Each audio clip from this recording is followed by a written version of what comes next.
Bismillahirrahmanirrahim. Assalamualaikum warahmatullahi wabarakatuh. Alhamdulillah wassalatu wassalamu ala rasulillah Sayyidina wa maulana Muhammad ibni Abdillah wa ala alihi wa sahbihi wa man tabi'ahu wa mawala.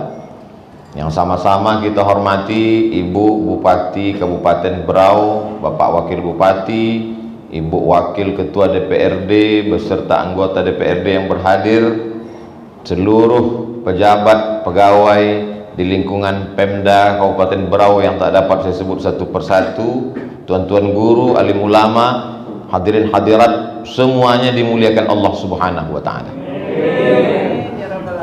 Entah karena senang hati perjalanan ini atau karena terlalu jauh naik pesawat, tapi saya rasakan Berau luar biasa. Di antara yang luar biasa itu sayur katesnya tidak pahit.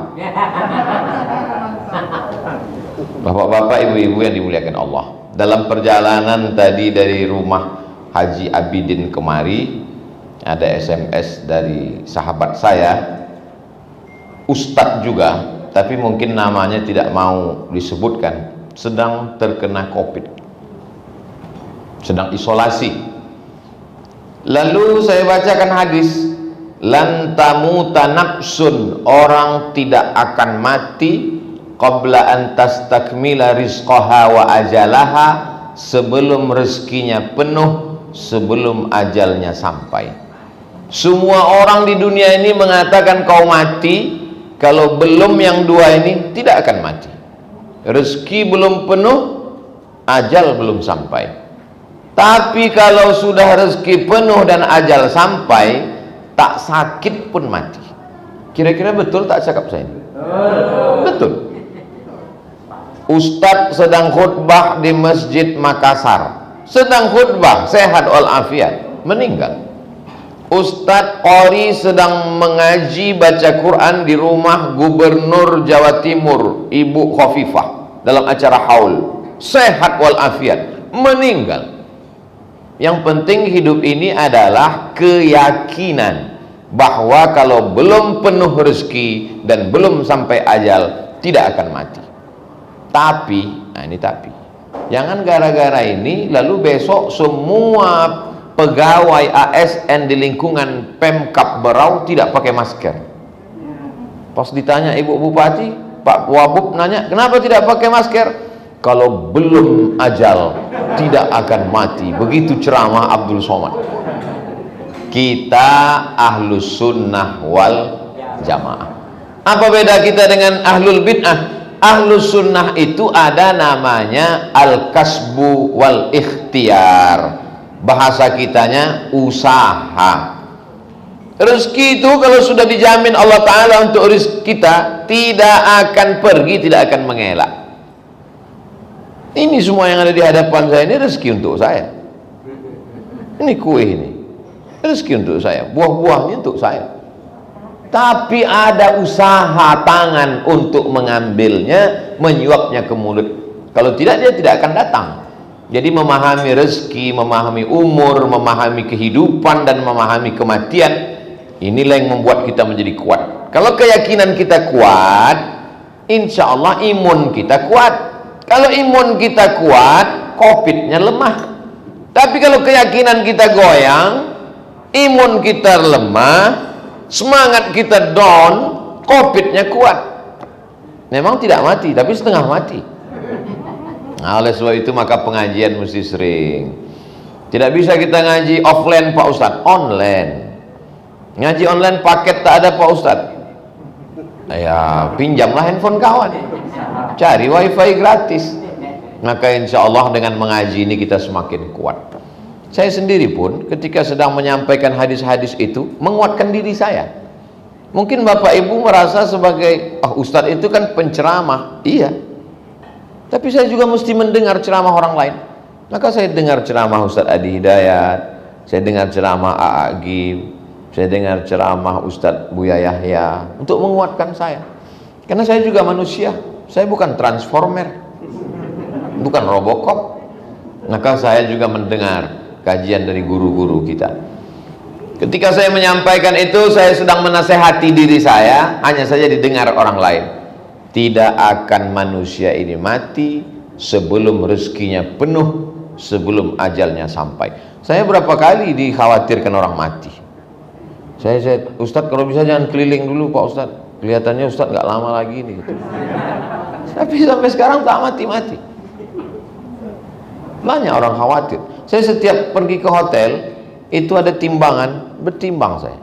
Dulu setiap saya keliling bertimbang berat saya 4950, 4950, 4950. Begitu Covid datang 57 sekarang.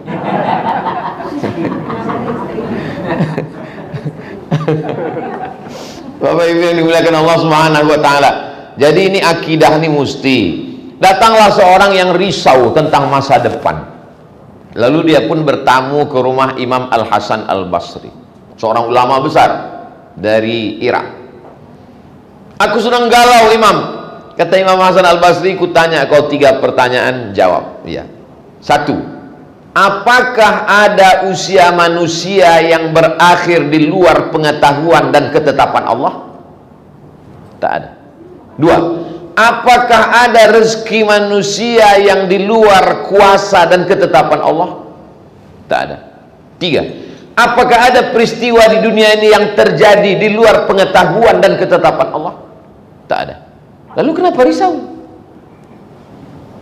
Umur, usia, kejadian di dunia, semuanya berdasarkan ketetapan Allah SWT. Jadi saya tak pernah risau. Masalah umur, masalah jodoh.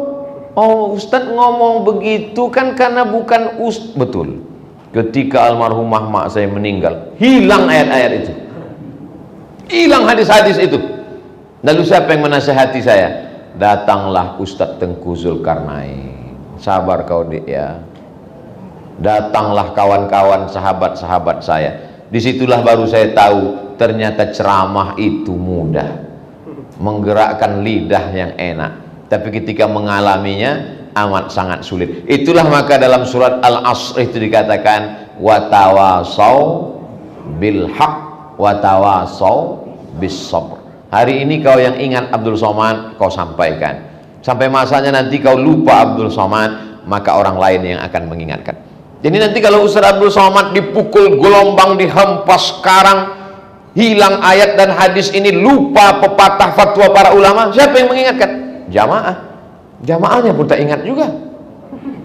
Jamaah mungkin tidak ingat, tapi YouTube ingat. Ustaz Somad, ini ceramah Ustaz dulu di Berau, masih ingat? Yang mana itu ya? Itu yang makan sayur kates nggak pahit itu. Oh ya, ya. Saudara yang dimuliakan Allah Subhanahu wa taala, alhamdulillah kita masih bisa dipertemukan. Ini poin pertama yang mau saya sampaikan. Menghadapi hidup cukup tanya 3 saja. Apakah ada umur yang terjadi di luar kuasa Allah? Tak ada. Apakah ada rezeki yang luput dari takdir Allah? Tak ada. Apakah ada peristiwa yang terjadi di dunia ini di luar daripada pengetahuan dan ketetapan Allah di Lauhil Mahfuz? Tak ada. Maka disitulah kita menyadari bahwa hidup kita ini semuanya dalam pantauan, dalam pengaturan, dalam perlindungan Allah. Saya sudah tahu kenapa hati saya tak tenang. Hati bukan punya kita, walaupun ada dalam diri kita. Tanah punya kita, walaupun di luar diri kita. Dari mana kita tahu tanah itu punya kita? Tengok aja surat SHM-nya, cek aja ke BPN. Dia di luar. Mobil punya kita, walaupun dia di luar diri kita. Dari mana kita tahu? STNK BPKB nama kita. Tapi hati bukan punya kita. Punya siapa? Punya Allah. Makanya kadang kita lihat ada orang hatinya sempit, yang menyempitkan dan yang melapangkan hati Allah Ta'ala. Ketemu saya dengan ulama tua dari Sulawesi. Bapak Ibu masih ingat dulu selalu tampil di TV, Gurutta Puang Aliafi, masih hidup, umurnya 90 sekian tahun. Saya tanya, Gurutta, apa amalannya supaya hati kita tenang? Banyak-banyak ketawa. Kalau kau masih bisa ketawa berarti masih hidup. Apa zikirnya Gurutta? Banyak-banyak baca Alam Nashrah. Kebetulan memang itulah ayat yang selalu saya baca kalau hati saya sedang sempit. Alam nashrah laka sadrak wa wada'na anka wizrak alladhi anqadha dhahrak wa rafa'na laka dhikrak. Alam nashrah laka sadrak, apakah belum kulapangkan dadamu? Wa rafa'na laka dhikrak alladhi anqadha dhahrak, kami angkat beban yang membebani pundakmu, kami angkat namamu. Dan kalau ada kesulitan, fa inna ma'al usri yusra, 2 kali diulang, inna ma'al usri yusra, fa idza faraghta fansab. Kalau kau sudah selesai dari satu aktivitas, berpindahlah ke aktivitas berikutnya. Tadi malam di Balikpapan, selesai Balikpapan pindah ke berikutnya, berjumpa dengan persatuan saudara-saudara kita komunitas masyarakat Banjar di rumah Haji Abidin. Selesai kita bertemu di rumah Ibu Bupati. Selesai dari sini kita akan pergi ke Maratua. Nah, ini maka di sini tidak terlalu lama nih, karena bayangan saya sudah di Maratua. Ini yang ada di sini nih jasadnya aja nih, ruhnya sudah menyelam di Maratua. Saudara yang dimuliakan Allah Subhanahu wa taala, ini yang pertama tentang hidup. Yang kedua, setelah kita sadar. Jadi Abdul Somad, saya yakin bahwa hidup saya sudah pesankan, kalau saya meninggalnya di Jakarta, kuburan saya di sini. Kalau kebetulan saya matinya di Medan, bawa jenazah saya dekat almarhumah emak saya mau di samping dia. Kalau kebetulan saya meninggalnya di luar Medan dan di luar Jakarta, kuburkanlah di pemakaman umum terdekat. Kita semua mesti siap mati. Jangan pernah takut cerita mati. Ini banyak ini ibu-ibu, bapak-bapak takut mati. Saya tak pernah takut. Yang perlu kita siapkan itu adalah bekal setelah mati. Kalau mau pergi umroh, bekalnya bukan main. Sampai polisi Arab Saudi memeriksa koper, buka, dia curiga ada ganja di dalam. Begitu dibuka, rupanya daun salam dalam rendang. Disangka menyeludupkan ganja, heroin, morfin, narkotika. Bukan main bekalnya, sampai bubuk pecal minyak kayu putih pun dibawa. Padahal toko Indonesia begitu banyak di Makkah, Madinah. Tapi ketika ditanya, apa bekalmu mati? Ya terserah yang di atas sajalah. Hidup ini adalah bekal yang akan dibawa mati. Abdul Somad kalau sholat, pahalanya cuman diri saya saja, makmum saya, itu saja. Tapi ada orang yang sekali beribadah amalnya 200.000. Oh, itu kan sholat di Masjidil Haram Pak Ustaz. Enggak. Di Masjid Nabawi Pak Ustaz. Tidak. Sekali dia beribadah dapat pahala 200.000 kali lipat. Siapa itu? ASN Pemkab Berau. Jangan tepuk tangan dulu, karena kalau dia buat dosa segitu juga. Jadi kalau mau dapat pahala berlimpah, maka jadilah PNS.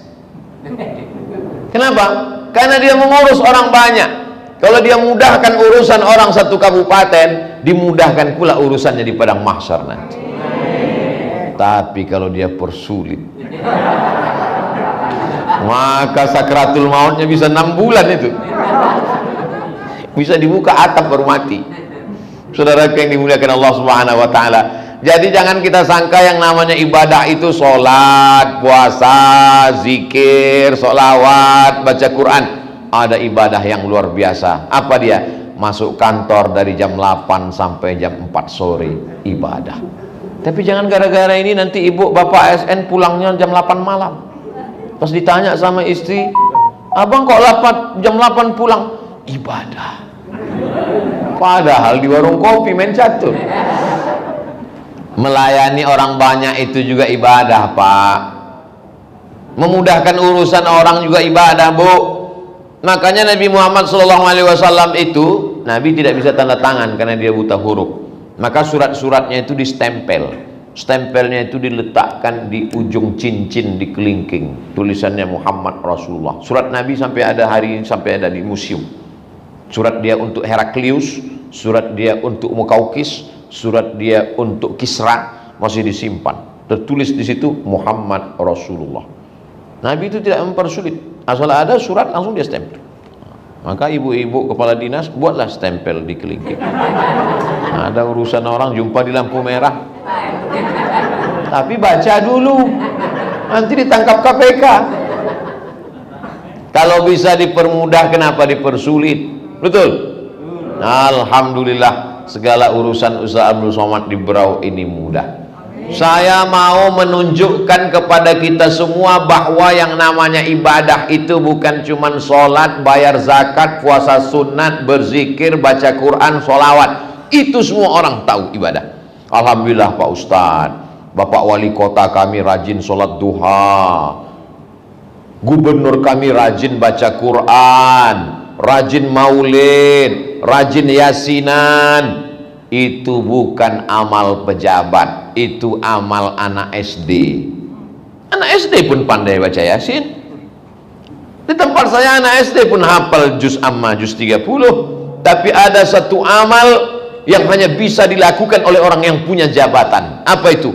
Membangun masjid di setiap kecamatan, membangun Islamic Center, membangun sekolah tahfiz Quran, mengirim mahasiswa ke Al-Azhar Kairo. Ustaz Abdul Somad, alhamdulillah, mahasiswa kita tahun ini yang kita kirim ke Al-Azhar Kairo, nanti pulang akan membangun kabupaten. Berapa orang Pak? 5 orang. Mantap. Mendengar berita itu sakit hati saya. Kenapa? Saya dulu nggak dikasih beasiswa. Membalaskan sakit hati saya, karena saya dulu kuliah di Mesir, tidak diantar pulang, tidak dijemput, macam jelangkung. Tiba-tiba adik-adik saya diantar ke airport, dilepas, dipakaikan jas, pulangnya disambut, dibangunkan pesantren. Sakit hati saya di dalam. Maka di setiap kabupaten saya ceramah. Kalau ada bupati, wali kota, gubernur, saya ceramahkan itu supaya adik-adik saya tidak mengalami susah seperti saya. Kira-kira sakit hati seperti ini bagus apa tak bagus? Ini namanya sakit hati syariah.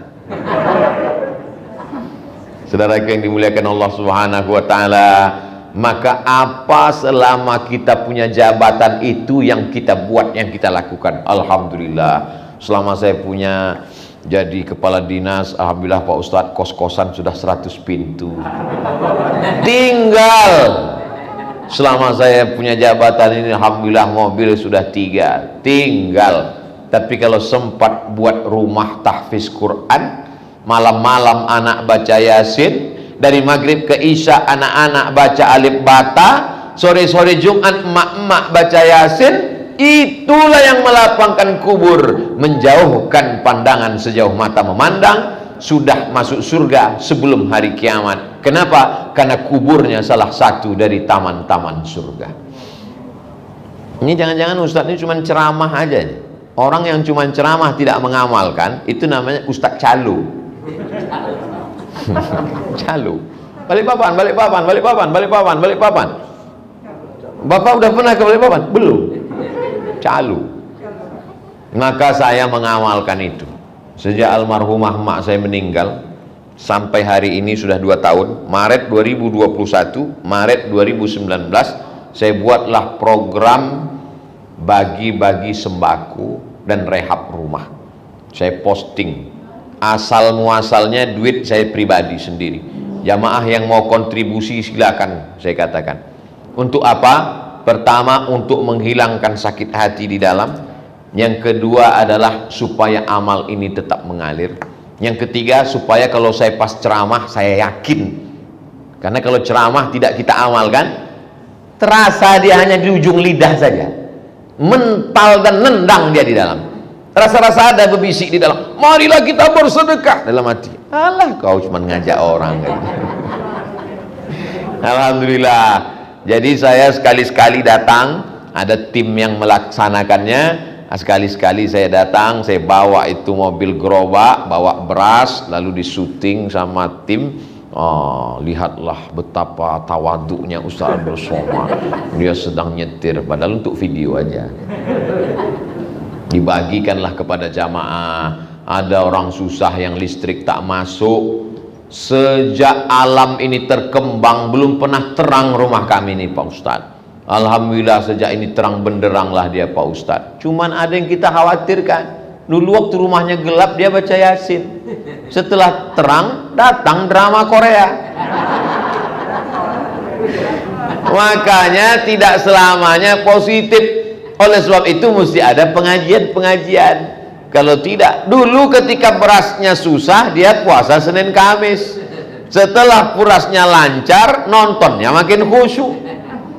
Dulu ketika belum ada duit, handphonenya jadul, hanya cukup untuk SMS. Setelah duitnya banyak, berubahlah isinya menjadi Instagram. Terlambat pengajian. Kenapa? Buat TikTok 3. Saudara yang dimuliakan Allah Subhanahu wa taala, ini juga alat komunikasi, ini luar biasa. Tapi saya tidak bisa salahkan alat komunikasi.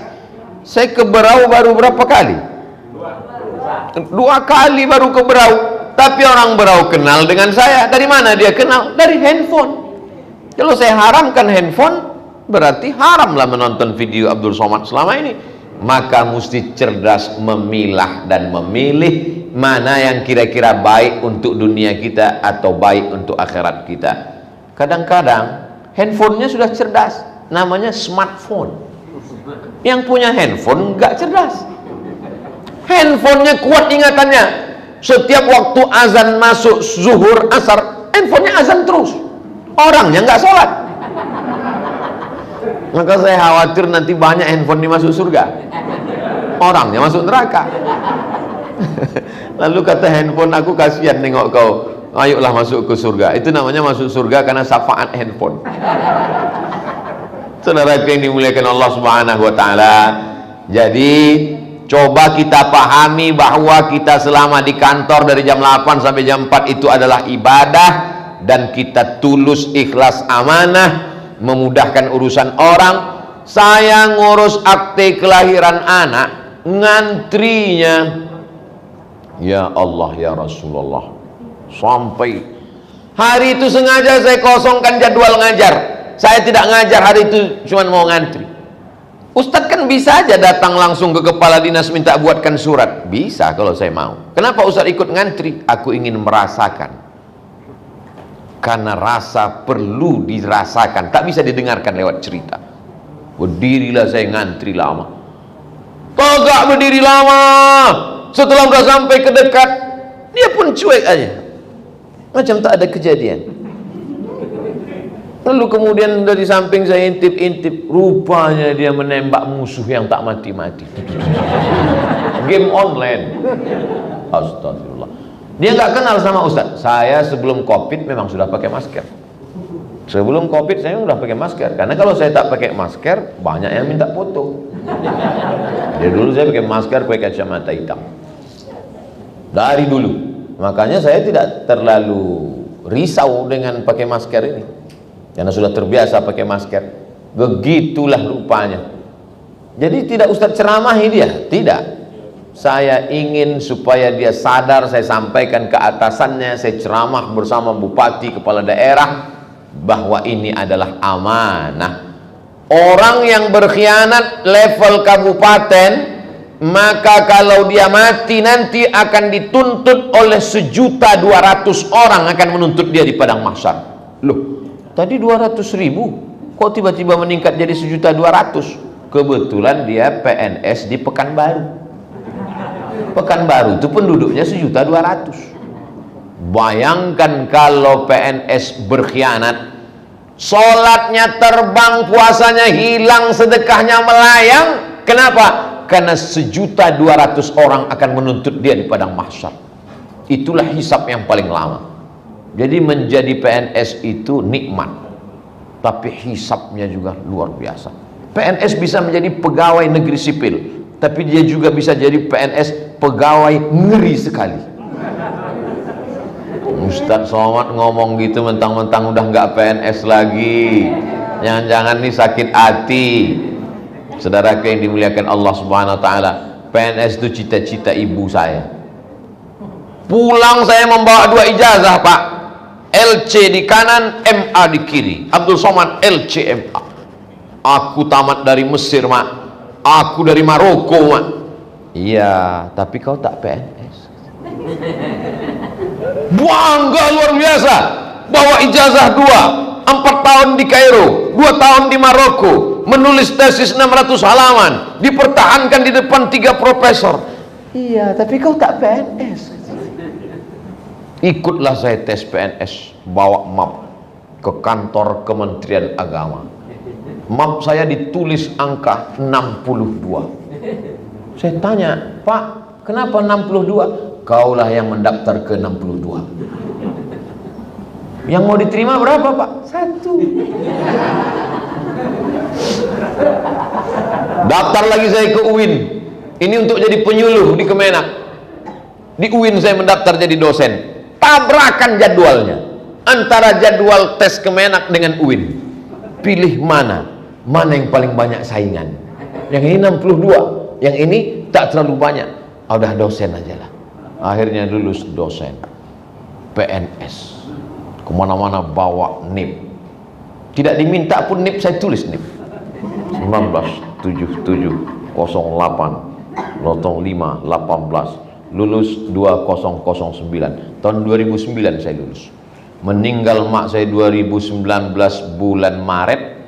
Di 2019 itu juga saya keluar dari PNS. Barulah saya sadar, rupanya saya PNS itu karena doa dia. Meninggal dia, berhenti saya PNS. Saya tulislah buku metode ilmu hadis. Ajukan mencetak buku. Turun duit 4 juta. Saya cetak 150 eksemplar buku. Setelah itu buku pun dibagikan ke mahasiswa. 1 buku pun tak ada dijual. Dibagi ke perpustakaan, bagi ke mahasiswa. Alhamdulillah buku saya sudah dicetak. Hari berganti, musim berubah, jam 10 malam datang telepon. Assalamualaikum. Waalaikumsalam. Ini Abdul Somad. Betul, saya dari BPK, Badan Pengawas Keuangan. Kenapa, Pak? Betul Anda kemarin dapat uang cetak buku 4 juta? Iya. Berapa eksemplar dicetak? 150. Menurut Jakarta mesti 200. Mana bisa? Harga cetak Pekanbaru mahal, bukan harga Jakarta. Kami tak mau tahu, mesti 200. Hampir masuk penjara. Sampai sedetil itu. Kalau menurut Jakarta 4 juta itu mesti 200, mesti cetak 200. 150 temuan. Itu maka PNS itu makannya tak terlalu banyak. Karena dia takut, pastinya temuan. Saudara yang dimuliakan Allah Subhanahu wa taala, tahu ustadznya? Ya, saya PNS.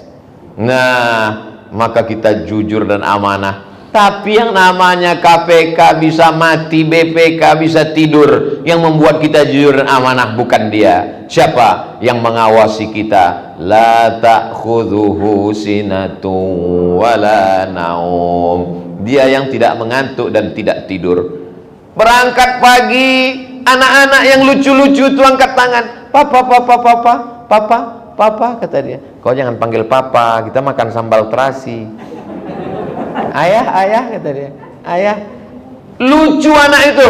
Tapi betapa jahatnya kita, anak lucu yang hijau itu kita kasih makanan haram. Nasinya halal. Ada label MUI di situ. Beras halal. Pupuknya bukan tai babi. Maaf, kasar. Tapi mau diapain lagi, memang itu bahasanya. Halal ini berasnya. Bukan masalah berasnya, kau kasih dia dari uang haram. Ustaz Somad, ya, ini duit ini haram, saya bawa pulang ke rumah. Terus, tapi udah saya keluarkan 2,5%. Apa nggak jadi halal, Pak Ustaz? Pandai pula dia menghalalkan. Saudara yang dimuliakan Allah, innallaha thayyibun, Allah maha suci, la yaqbalu illa thayyiban. Allah tidak menerima kecuali yang suci-suci saja. Akhirnya bekerja pagi, pelang petang, peras keringat, banting tulang, tunggang langgang, lintang pukang. Sholat tinggal, puasa tinggal, sampai-sampai keluar kota, aurat terbuka, melakukan perbuatan maksiat. Kenapa kau ambil uang ini? Sebetulnya saya tak mau, Pak Ustaz. Terus terpaksa, Pak Ustaz. Maka sesungguhnya kita akan diminta tanggung jawab di hadapan Allah SWT. Kadang manusia ini makhluk yang unik Bapak Ibu. Dia pergi pagi pulang petang, lembur malam cari uang, tapi setelah uangnya dapat dia pun tak bisa memakainya. Mau dibelikan makanan takut kolesterol, mau dimakan udang takut diabetes. Mana ada hubungan diabetes sama udang Pak Ustadz? Saya cuma mau ngetes jamaah aja, masih sadar apa tidak. Mau minum takut kena macam-macam penyakit datang. Akhirnya duit yang dicari itu, sholat tinggal, puasa tinggal, keluarga tinggal, anak tak terurus. Duit yang dicari itu untuk siapa? Untuk dokter spesialis. Apa kata dokter spesialis? Memang kalian baik-baik, untuk aku semua gaji kalian ya. Hanya sekedar parkir sebentar saja di nomor rekening, habis itu transfer ke dia. Syukurnya dokter spesialis itu kawan saya, maka dibangunkannya ke rumah tahfiz Quran. Jadi sedikit banyak mengalir juga lah duit bapak ke situ, mengalir juga duit ibu ke situ. Cuman masalahnya tidak lillahi ta'ala, tapi lil jantung koroner, lil diabetes meletus. Kalau bisa beramal nih janganlah karena penyakit, tapi karena mencari ridha Allah. Ilahi anta maksudi wa ridhaka matlubi. Tentang masalah hidup dan mati, pembahasan pertama. Tentang masalah kerja mencari ridho Allah, pembahasan kedua. Yang terakhir adalah bahwa kita semua ini akan mati menghadap Allah. Siapa di antara kita ini yang duluan? Saya terserah Bapak Ibu aja. Bapak Ibu duluan, saya belakangan, boleh. Atau kita balik, saya belakangan, Bapak Ibu duluan. Tak penting. Kalau Abdul Somad mati pulang ke Pekanbaru, atau tak sampai ke Pekanbaru, atau sedang di luar kota, sedihkah Abdul Somad? Tidak, sedikit pun saya tak sedih. Kalau saya mati saya tak sedih, yang sedih itu keluarga saya. Saya mati, selesai, habis, tamat riwayat. Mengalirkah pahala untuk Abdul Somad? Ya. Mana Ustaz Abdul Somad yang kemarin ceramah ke Berau? Sudah meninggal, tapi pahala mengalir ke dia. Kenapa? Rupanya selesai dia ceramah, dibangunlah Islamic Center Pondok Tahfiz Quran di Berau. Anak-anak hafal Quran 100 orang, pahalanya mengalir ke makam Abdul Somad. PNS Berau dapat, cuman nggak terlalu banyak sih. Yang banyak itu ke saya. Orang idenya dari saya kok. Saudara yang dimuliakan Allah, jabatan tak lama, paling lama 2 periode, itu pun kalau menang. Paling lama dia periode, itu pun kalau tak ditangkap KPK. Yang lama itu azab kuburnya, yang lama itu hisab di padang mahsyarnya. Tapi ada yang lebih lama, apa dia? Amal jariah yang mengalir tak putus sampai hari kiamat. Dan itu sangat bisa diperoleh oleh pejabat-pejabat Kabupaten Berau. Terserah mau buat nggak buat, yang penting saya sudah sampaikan. Apa ibu yang dimuliakan Allah Subhanahu wa ta'ala. Banyak orang kalau udah cerita mati bawaannya mau mati aja. Kalau saya nggak gitu. Kalau saya udah cerita mati justru besok makin semangat. Bapak-bapak, ibu-ibu makin semangat. Saya tidak mau selesai cerita mati besok Bupati mimpin rapat dengan Pak Wakil Bupati, ditanya, gimana bapak-bapak, ibu-ibu, kepala kantor, kepala badan, kepala dinas, kepala yang ada kepala maupun tidak ada kepala, gimana visi misi Berau ke depan? Udahlah Bu, kita mau mati aja. Saya tidak mau begitu. Saya mau ke depan kita makin semangat, betul? Kenapa? Karena semangat kita di kabupaten ini akan membawa amal jariah sampai hari kiamat. Bukan sampai pensiun, sampai hari kiamat Pak. Sampai hari kiamat Bu.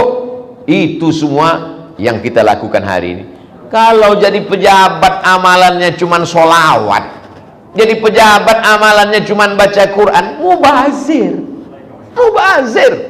Tapi kalau amalannya luar biasa, Ustaz Abdul Somad, kalau saya terpilih di pilkada ini, maka setiap kelurahan saya akan bangun sekolah tahfiz Quran. Mantap apa tak mantap?